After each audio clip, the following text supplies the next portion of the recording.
አርዕስተ ዜና።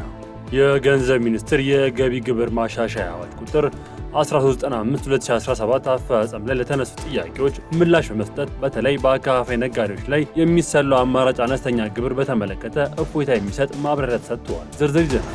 የዓለም ምግብ ፕሮግራም በኢትዮጵያ በቀጣዮቹ 5 ዓመታት ለሚደረገው የሰብአዊ ድጋፍ ግማሽ ትሪሊየን ብር እንደሚያስፈልገው አስታውቋል። ረቂቅ ሰነዱ በያዝነው ሳምንት በድርጅቱ ሥራ አመራር ቦርድ በኩል ውይይት እንደሚደረግበትም ተነግሯል። ነግራችኋል። የሱዳን ፈጥኖ ደራሽ ኃይል 50 ሺህ የሚሆኑ ንጹሃን እንዳሰረ ተነገረ። ከ50 ሺህ በላይ የሚሆኑ ንጹሃን ዜጎች ታስረው የሚገኙት በ5 እስር ቤቶች ስለመሆኑ የዓይን እማኞችና ከእስር ያመለጡ ዜጎች ነግረውኛል ሲል ሱዳን ትሪቡን ዘግቧል። ሰሙታላችሁ። በዩክሬን ኃይሎች በሩሲያ ድንበር አቅራቢያ የሚገኙ 2 ትልልቅ ከተሞች ጥቃት በመሰንዘር የኤሌክትሪክና የሙቀት አቅርቦት ማቋረጡን የሩሲያ ባለስልጣናት አስታውቀዋል። ጦርነቱ እየተባባሰ መምጣቱን ተነግሯል። ተጨማሪ ይዘናል።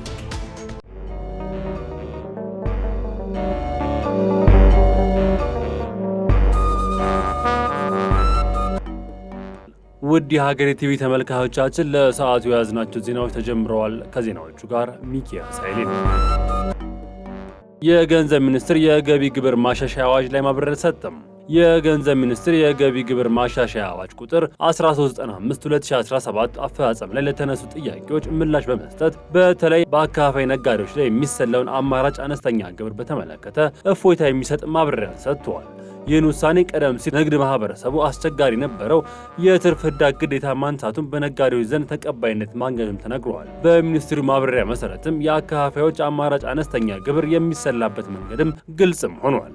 በዚህም መሰረት ጅምላ ሻጭ አከፋፋይ ከአምራቾች ወይም ከአስመጪዎች ጋር ባደረገው ውል የሚሸጥበት ዋጋና የሚያገኘው መቶኛ ትርፍ ህዳግ በግልጽ የተወሰነም ከሆነ አማራጭ አነስተኛ ግብር የሚሰላው በጠቅላላ የሽያጭ ገቢ ላይ ሳይሆን በውል ወይም በህግ በተፈቀደለት የትርፍ መቶኛ ላይ ብቻ ይሆናልም ተብሏል። ይህ የአዲስ አፈጻጸም የገቢዎች ሚኒስቴር በትንሹ 15% ማትረፍ አለባቸው በሚል ያስቀመጠውን ግዴታ በንግድ ላይ የተፈጠረውን ጫና የሚያቃል መሆኑን ተገልጿል። ይሁንና ይህን ውሳኔ ለመጠቀም የአከፋፋዮች የመሸጫ ዋጋና የትርፍ ህዳግ በውል መወሰኑ የሚያረጋግጥ ህጋዊ ሰነድ ለግብር ባለስልጣን ማቅረብ ይኖርበታል ሲል ካፒታል ዘግቧል።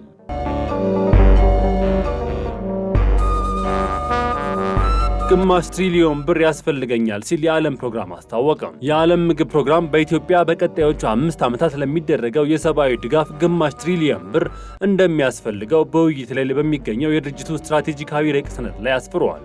ረቂቅ ሰነዱ በያዝነው ሳምንት በድርጅቱ ሥራ አመራር ቦርድ በኩል ውይይት እንዲደረግበታል ተብሎ ይጠበቃል። በሰነዱ ላይ ለመሰብሰብ ስትራቴጂካዊ ዕቅድ ያስፈልጋል ተብሎ የታሰበው ገንዘብ $3.3 ቢሊዮን ወይም 505 ቢሊዮን ብር አካባቢ መሆኑም ተነግሯል። በኢትዮጵያ ከፈረንጆች 2018 ጀምሮ ተደጋጋሚ ሰው ሰራሽና ተፈጥሯዊ ቀውሶች ማለትም ድርቅ፣ ጎርፍ፣ የበረሃ አንበጣ፣ ግጭት፣ የኮሮና ቫይረስን ጨምሮ የተለያዩ ፈተናዎች እያንዳንዱን ቤተሰብ ለከፍተኛ ችግር መዳረጋቸውንም ሰነዱ ያስረዳል።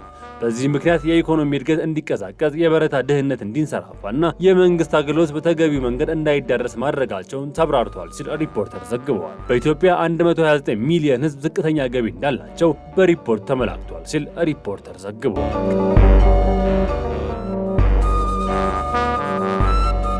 ከ11 ሺህ በላይ ተማሪዎችን አስመርቀናል ሲል የአዲስ አበባ ሰንበት ትምህርት ቤቶች አንድነት አስታወቀ። የአዲስ አበባ ሀገረ ስብከት የሰንበት ትምህርት ቤቶች አንድነት ጥቅምት 30 ቀን 2018 ዓ.ም ከ11500 በላይ ተማሪዎችን አስመርቀዋል።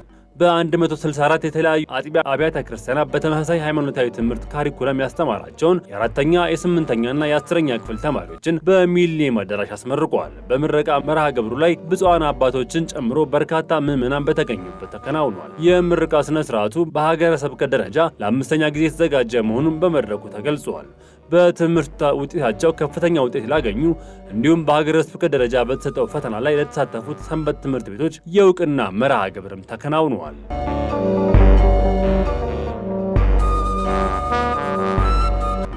ፕሮፌሰር ላጲሶ ጌዴሌቦ አረፉ። የኢትዮጵያ ታሪክ አባት በመባል የሚታወቁት አንጋፋው የታሪክ መምህር ተመራማሪ የነበሩት ፕሮፌሰር ላጲሶ ጌዴሌቦ በሕክምና ሲረዱ ቆይተው ትናንት ጥቅምት 30 ቀን 2018 ዓ.ም በተወለዱ 87ኛ ዓመታቸው ከዚህ ዓለም ድካም አርፈዋል። ፕሮፌሰር ላጲሶ በሕይወት በነበሩበት ዘመን ለኢትዮጵያ እንዲሁም በአፍሪካ የታሪክ ጥናትና ምርምር ሲያካሂዱ የነበሩ ሲሆኑ በዚህም ረገድ የተለያዩ ታሪክ መጽሐፎችን ጽፈው ያሳተሙና በዘርፉ አንቱታን ያገኙ ታላቅ ምሁርም ነበሩ። ፕሮፌሰሩ መታወቂያቸው በልዩ ስብዕናቸው የኢትዮጵያን የጋራ እሴት፣ ባህል፣ ቋንቋና የህዝቦች ትስስርን የሚያጎለብት አግባብ የኢትዮጵያ ታሪክ ጎልቶን ሊታወቅ ጉልህ አስተዋጽኦ ያበረከቱ የታሪክ ተመራማሪ እንደሆኑ የህይወት ታሪካቸው ያስረዳል። ጠቅላይ ሚኒስትር አብይ አህመድን ጨምሮ በፕሮፌሰር ላጲሶ ህይወት የተሰማቸውን ሀዘን ገልጸዋል። የፕሮፌሰሩ የአስክሬን ሽኝትና የቀብር ስነ ስርዓት የሚፈጸመው ነገ ማክሰኞ ህዳር 2 ቀን 2018 ዓ.ም መሆኑ የተነገረ ሲሆን ለሽኝቱ የተቋቋመው ኮሚቴም ዝርዝር ጉዳዮችን ይፋ እንደሚያደርግ ይጠበቃል።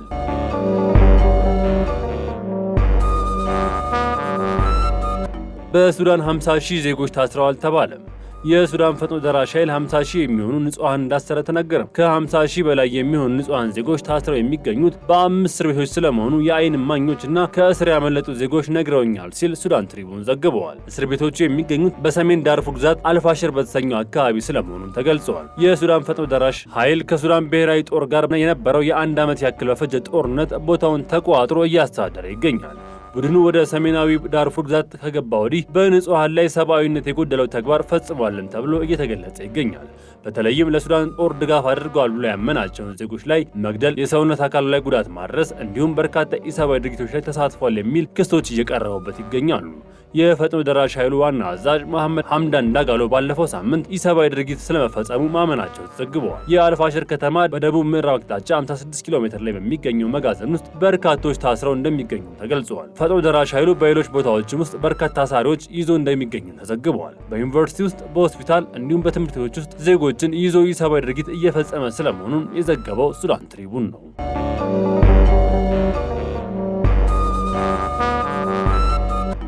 በዌስት ባንክ ጥቃት ተፈጸመ። እስራኤላውያን ናቸው የተባሉ ሰፋሪዎች በዌስት ባንክ ደቡብ ናብሉስ ከተማ ውስጥ በሚገኘው ቤታ አካባቢ የሚገኙ የአካባቢ ነዋሪዎች ላይ በፈጸሙት ጥቃት በርካታ ሰዎች ጉዳት እንደደረሰባቸው ተነግሯል።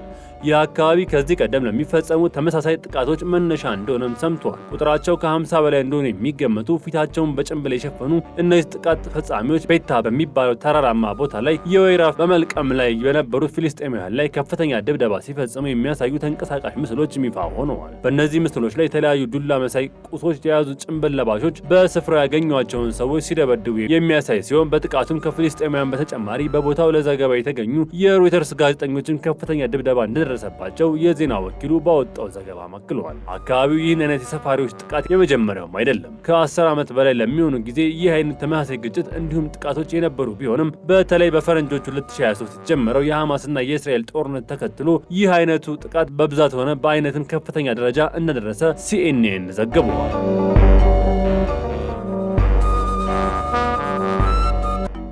ዩክሬን በሩሲያ ከተሞች ላይ የኃይል ማቋረጥ ያስከተለ ግዙፍ ጥቃቶችን ፈጸመች።